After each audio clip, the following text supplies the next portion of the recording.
Before we turn our attention back to Paul, I was just astonished to hear the Christians speak out against the Boy Scouts accepting of openly and active homosexual scout leaders. Now, while I'm not a fan of homosexuality, this notion that homosexuals are corrupting our society is nonsense. This notion that homosexuality is a serious flaw within society is nonsense. But by the same token, the notion that homosexuality is appropriate and or worse, normal, is ridiculous. Now, it's somewhere between 1% and 2% of society is homosexual, which means it is, by any definition, abnormal. And it is certainly not beneficial. If most of society, for example, was homosexual, society would not survive.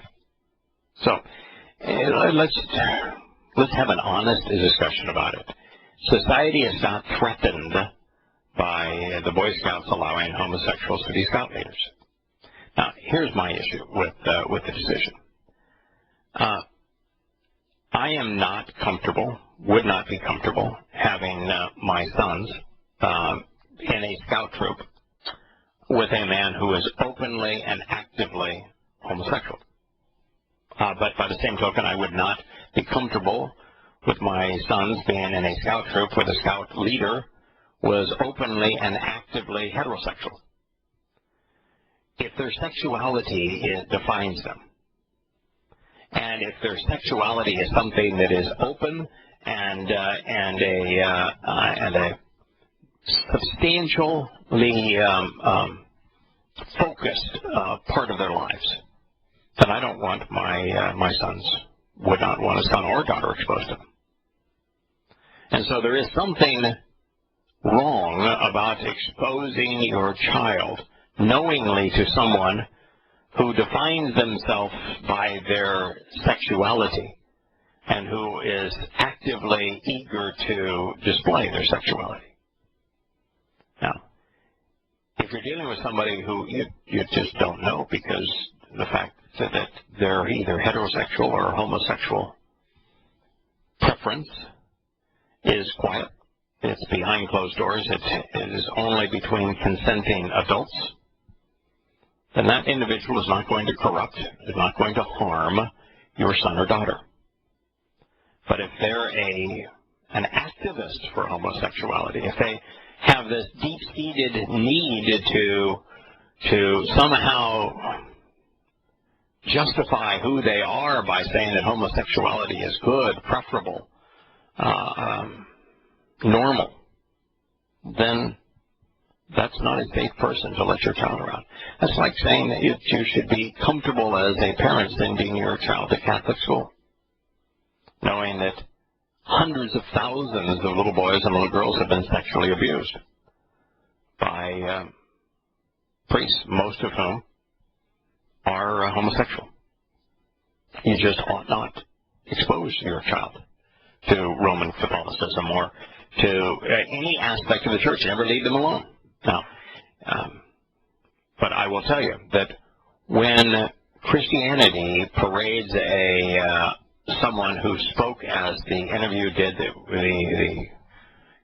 the expert did, that was interviewed by the Christian network, Salem News, SRN, that all you do is reinforce amongst those who have lost the ability to be discerning and discriminating, who have been indoctrinated in the superior nature of homosexuality as if it's enlightened and superior in all ways, that in fact those who are adverse to homosexuality are Neanderthals.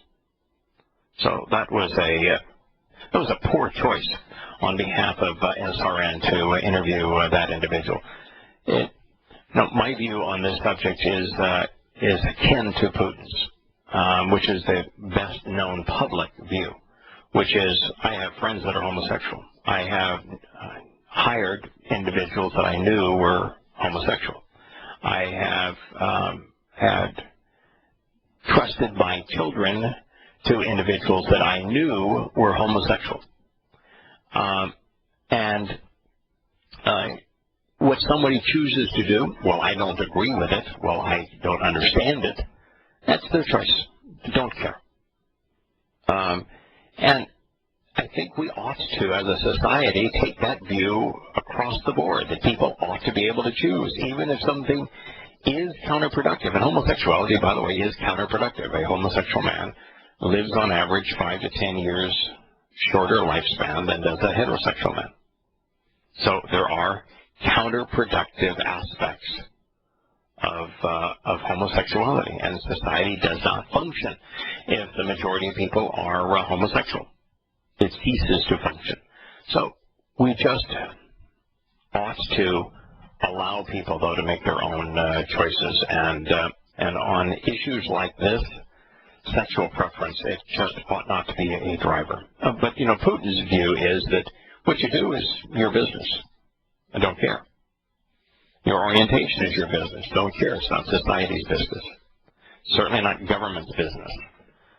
The only thing that he is opposed to is the politicizing of and creating this sense of pride and a sense of a cause célèbre, a political movement that is rallies around homosexuality being so superior that those who are homosexual should be proud of it.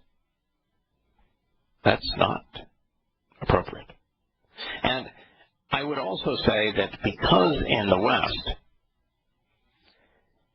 discussions, free speech is no longer allowed, even if you're saying things that are accurate. If you oppose those things that are the favorites of political correctness, homosexuality is one of the favorite causes of socialist secular humanists. And so even if you have a conversation, you ought to allow people to make their own choices, and there ought to be no repercussions from someone choosing homosexuality over bisexuality over heterosexuality. Should be no consequence whatsoever. Should be immaterial. But don't teach it and indoctrinate children and throughout academia in this notion that it is normal and superior. Because it's neither. You're lying to them, and you ought not do that. And yet, if you say that, you're crucified in most media outlets. If I were on CNN, if I were on ESPN and made these statements, I would lose my job. Because free speech is not tolerated on this subject. I want to return now to Paul. This is the line that he wrote in Galatians 2:7. Now, he is telling the world that he had no respect whatsoever, that there was no value of any kind of the message that was being conveyed by Yahowah's chosen disciples, those who learned at his feet, that they had nothing to contribute, which of course means that if you're a Christian, you have to discard Matthew, Mark, Luke, John, Revelation, the letter from James, the letters from Peter, and the letters from John, and you're left only with Paul's 13 letters in Hebrews, because all the rest of it would be the testimony of those same disciples, which Paul said was worthless and contributes nothing.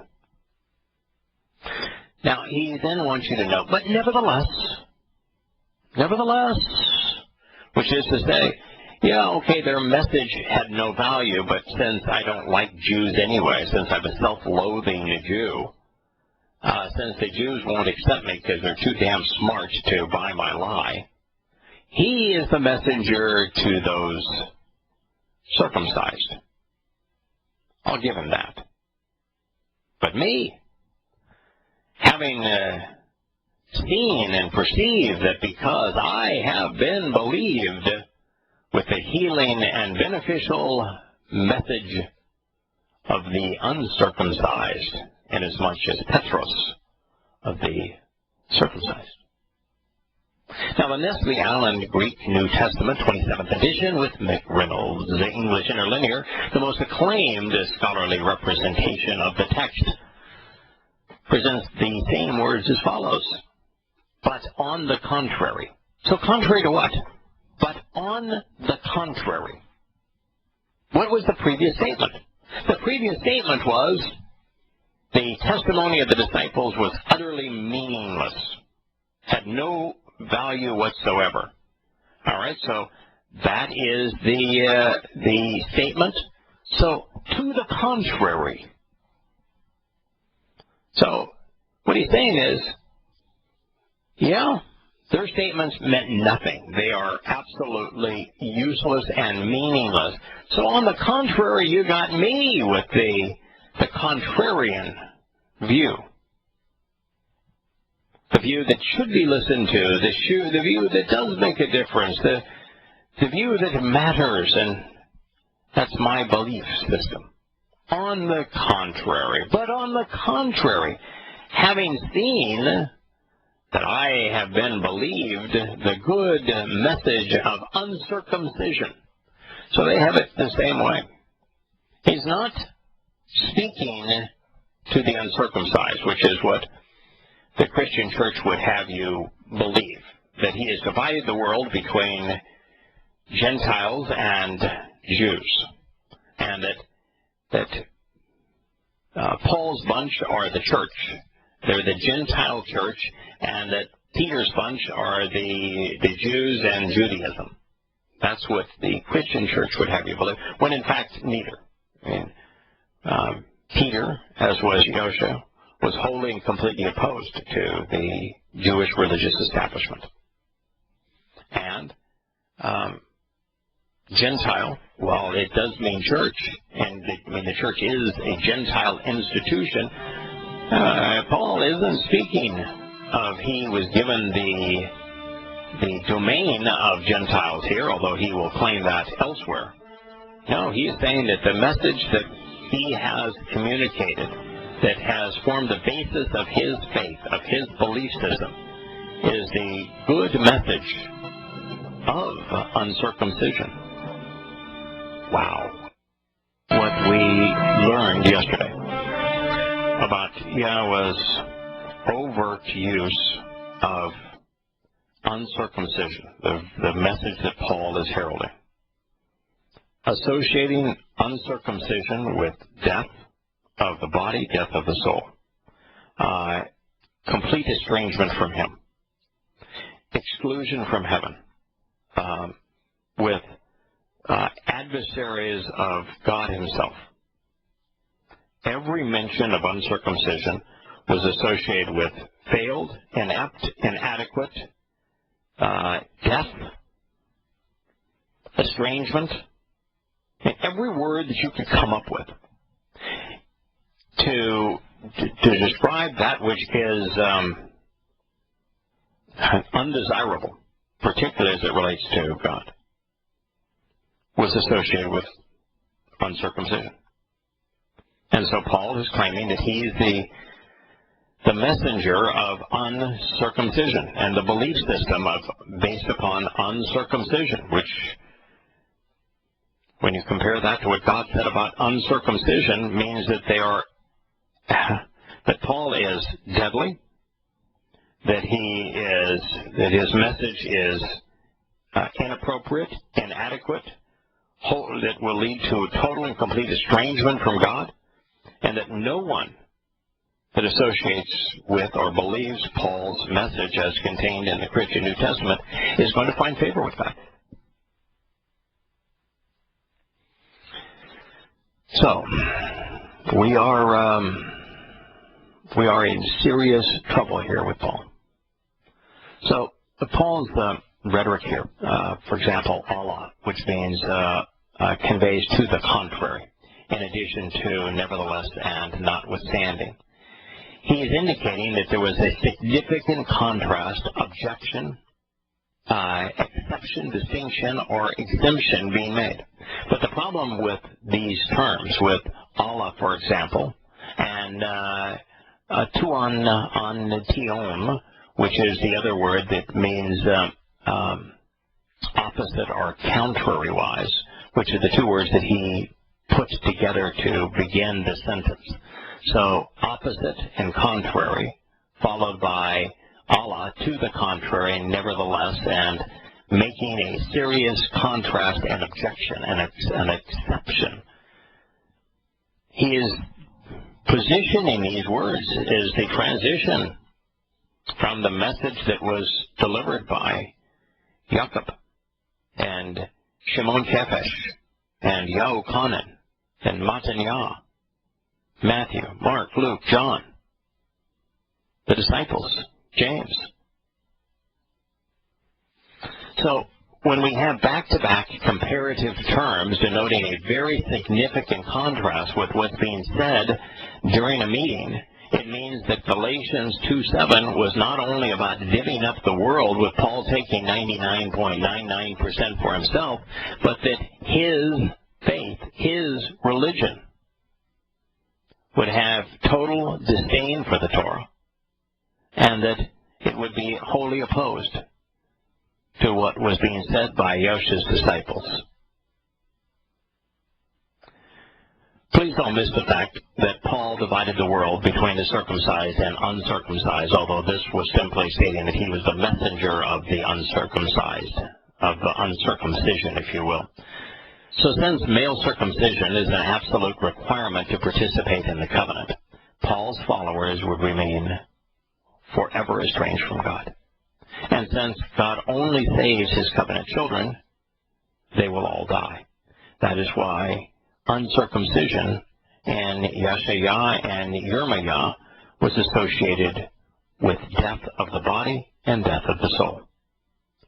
But at least he has staked out his own turf. Unfortunately, however, by doing so, he has declared his animosity to everything God holds dear. From henceforth, Shaul would be the Torah's principal antagonist. And in pursuit of his new religion, he will do everything in his power to keep those who disagreed with him away from his target audience, the world apart from Jews. And he chose the world apart from Jews, not because it was bigger. And Paul would have preferred to convey this notion that the entire world was his, including the chosen people, but no. He didn't want any part of the Jews because they held the goods on him. They knew he was lying. They knew what the Torah said, and they knew that he was contradicting it.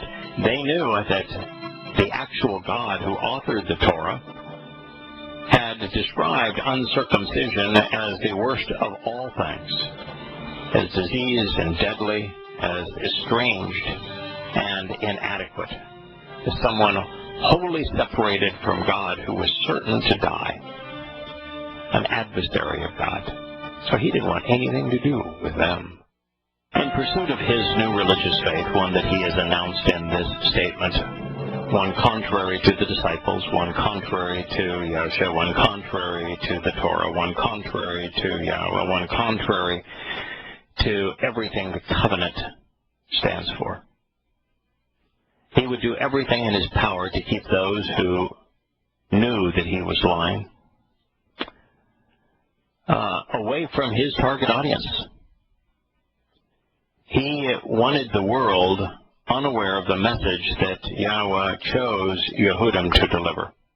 And so if you are of the mindset that Paul was telling the truth, that the disciples, because they were Jewish, that their message was only for Jews and that God had established Paul alone to talk to the Gentiles, then you would discard the testimony of other Jews.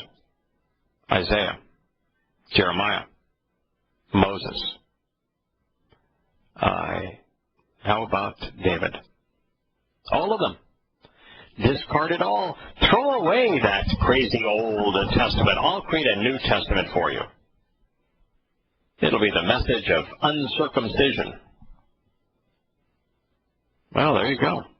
Are you ready to discard it all? And what Paul wanted is that if his target audience, Gentiles, would reject everything that was being communicated by Yehudim, Jews worldwide, then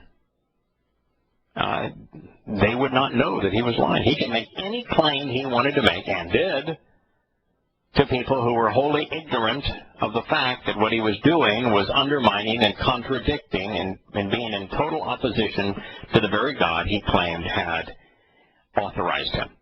And if you don't know that he is in complete contradiction because you're not willing to listen to what those dastardly Jews have to say, then, well, you might be prone to believe the liar.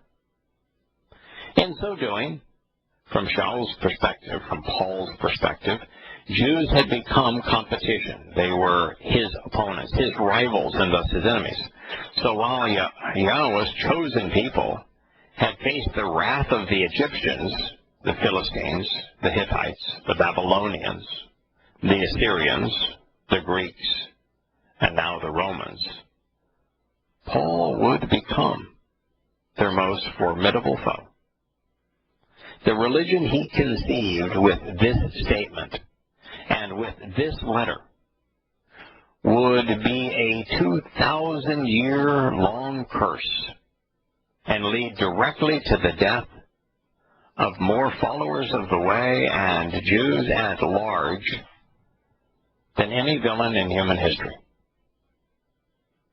Prior to this parting of ways, the overwhelming preponderance of the followers of the way, those who listened to what Yahuwah actually had to say and understood that he was Torah observant and that he had encouraged them to be Torah observant, they all, as Torah observant Yehudim, had come to know and trust Yahowah by the way that Yahuwah lived and affirmed Yahowah's testimony, particularly his Torah and prophets. They had invited and welcomed Goyim into the covenant, just as Yahowah does in the Torah, and had done so with open arms, but under the same terms, because there are only one set of terms and conditions to participate. There's only one God. There's only one covenant. However, now as a result of Paul's mindset in this meeting, Paul's new religious faith would reflect a contrarian view. A wedge was being driven between Jews and Gentiles, creating a distinction where there had been a very limited one. And the Jews were chosen to be Yahowah's messengers, to communicate his message to the world. But now, as a result of Paul, that message would no longer be considered. Paul's church would henceforth view Yahowah's chosen people as a conniving and ruthless enemy, as the killers of their God. And Christians would come to discount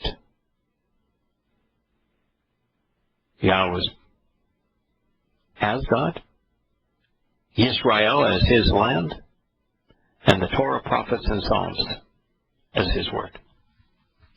Even the Shimon bar Kokhba revolt against Rome in 133 CE, which led to the diaspora, was rooted in Shaul's animosity for his own people. The false Messiah's sponsor, that would be bar Kokhba's sponsor, Rabbi Akiva, was able to wage his revolt by completing the job that Paul had begun, completely isolating and marginalizing the Israelite members of the way, so that they had no safe harbor. Hated by everyone, they were destroyed before Akiva's loyalists were routed by Rome, severing the connection between Yehudim and the land, as well as the way. Rather than Yahowah's spirit guiding him, Shaul's ego blinded him. His anti-Torah message would be in direct opposition to Yahowah's instructions. The constraints he put on Shimon Kefesh's mission were now in direct opposition to Yahusha's instructions, where he authorized and empowered and requested that Shimon Kefesh and the others of the disciples go out as apostles to the world. So if Shaul was opposed to Yahowah and to Yahushua's message, who was he aligned with? And who was he promoting? Sobering thought, sobering question. Since we don't have much to work with when trying to translate Galatians 2:7, before I share my thoughts on why the following deficiencies exist, let's consider how Francis Bacon and Jerome dealt with Paul's concluding statement. In the King James Version we read, "But contrariwise, when they saw that the gospel of the uncircumcision was committed unto me as the gospel of circumcision was unto Peter." That's not even a sentence. As we shall see, the King James Version is setting the stage for Paul's two-covenant theory. And the text of Paul's letter does not say when they saw. And he did not say was committed to me. He made no such reference. There is no basis for gospel. There's no basis for Peter. The King James added, when they, without textual support. They errantly replaced evangelion with gospel. The King James also added the clause, was committed to me, without justification in the Greek text. They repeated gospel a second time, even though there was no basis for doing so once, much less twice. Then they added again, without support in the Greek, was and unto before Petros. In other words, there was almost no correlation between the Greek manuscripts and the English found in the King James Bible. If what Paul wrote was the Word of God, and of course it was the antithesis of the Word of God, then you could not hold up a King James Bible and say that it was the Word of God, because they weren't even remotely synced. But as a result of all of their contribution to Paul's epistle, it was now the gospel of the uncircumcision which was committed unto Paul. So while this wasn't an accurate translation, as an occultist, Sir Francis Bacon had no difficulty conveying the intended message. By discouraging circumcision, half of the world's population was automatically and irrevocably excluded from the covenant, and thus could not be saved. If you were opposed to God, it was a brilliant move. Jerome's take on the verse was astute. While he had to add the words it was, since, they, me, and two, at least his definition of pistio was entrusted to was reasonable. However, by doing so, he undermined his translation of pistio as faith elsewhere. Jerome also had to significantly alter the word order. Yet these things aside, considering what he was working with, it was a respectable effort. At least he did not create a new gospel for the uncircumcised. He wrote, but it was to the contrary, since they had seen that the evangelium to the uncircumcised was entrusted to me, just as the circumcised to Petro. However, from contrary rise, nevertheless, notwithstanding the objection, exception, or restriction, having seen and perceived, because namely I have been believed and entrusting with the healing message of the uncircumcised, even as Petros of the circumcised, the New Living Translation produced. Instead of what? Of course, instead of those disciples and their useless testimony, they saw that God had given me the responsibility of preaching the gospel to the Gentiles, just as he had given Peter the responsibility of preaching to the Jews. And yet there is no indication, apart from Shaul's power grab, that any of this was true. In fact, to the contrary, Yahusha called Petros the rock upon which I will build my called out assembly. So either Yahusha was lying or Paul was lying. Take your pick. The reality that we must confront here, at least to be honest with ourselves, is that this sentence doesn't even approximate God's perfection.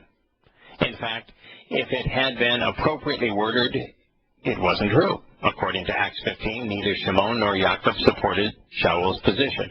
And since they were compelled to think, we are compelled to think, I want to deal openly and thoughtfully with what Shaul has written. After all, we are encouraged to test messages and messengers, searching to know if they are from God or from man.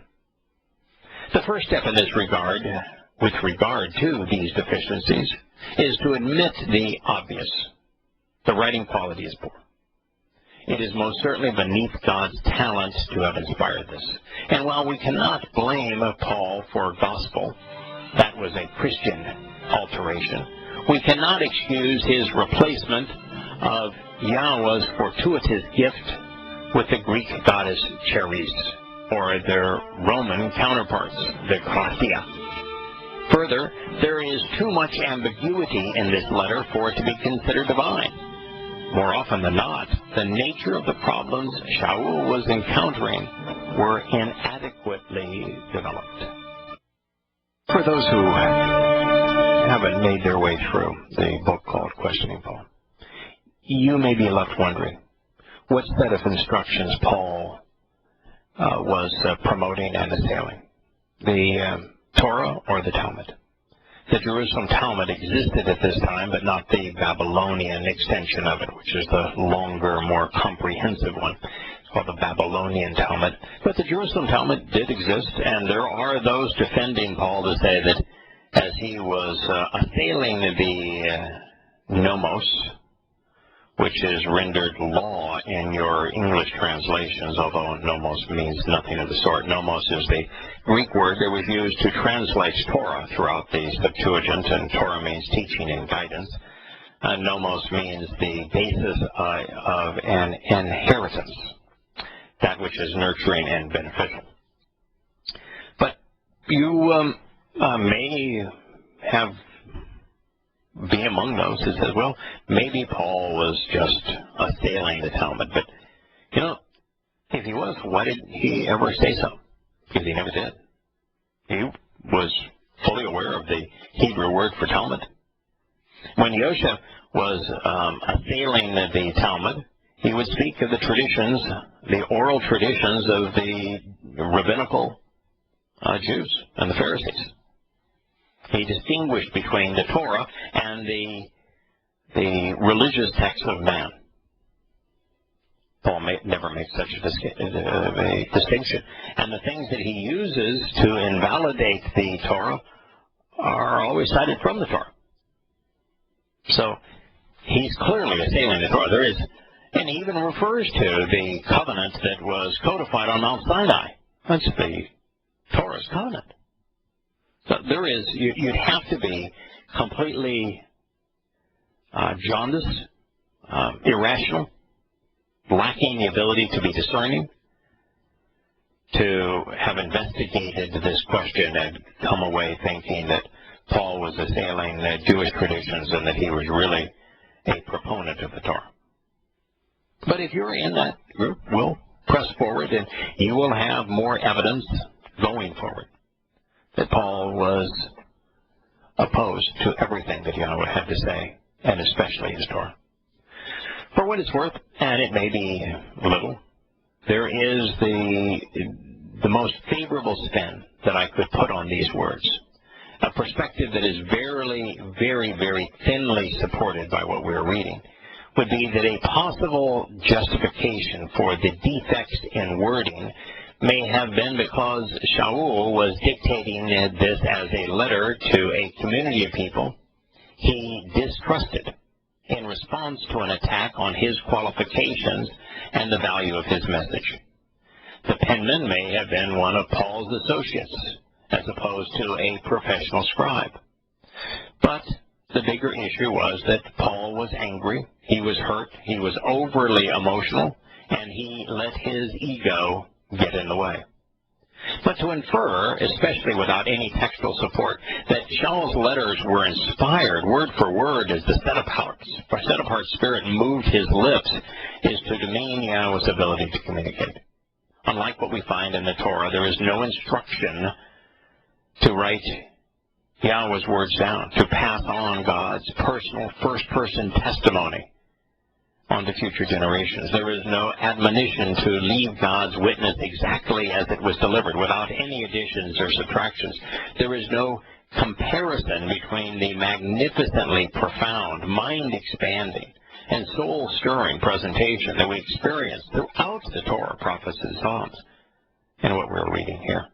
Moreover, much of Shaul's message has been untrue, and all of it has been unsupported. One of my favorite litmus tests, at least apart from Davadim's words, Deuteronomy 13 and 18, that provide the Yahweh's direct test for how we go about ascertaining whether or not someone was speaking for God or lying about that. But as another litmus test for determining that which is from man and that which was created by God is the old comparison between the pen and the lily. Both serve a purpose, but one is beautiful no matter how closely you look. Examine a pen under a microscope, as we are doing here with Paul's letters, and the flaws become pervasive. Not so with the lily, where, like Yahweh's testimony, the more it is magnified, the more obvious it is that it was authored by a vastly superior being, a being that was capable of creating and nurturing that which is beautiful no matter how closely you look. And that is our instruction. Look closely at God's Torah instruction.